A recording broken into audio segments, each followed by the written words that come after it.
how to fix Canva not working on your Mac. So if you've tried launching Canva and it's not been loading on your Mac, there's a couple things you can do to fix this. So the first thing I suggest is going to the Apple logo in the top left corner and then press force quit, find Canva and then force quit. Now what you want to do is go to go to folder, and you want to type this in. I will leave this in the top of the description down below.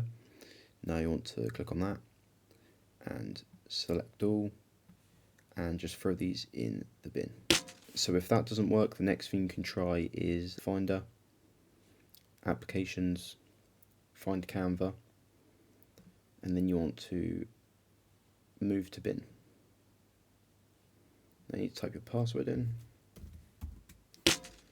and once it's in the bin you can right click and empty the bin, and then you'll need to go onto Chrome and reinstall Canva. So once you've done that, Canva should be working. Thank you for watching the video. Let me know down in the comments below if this helped.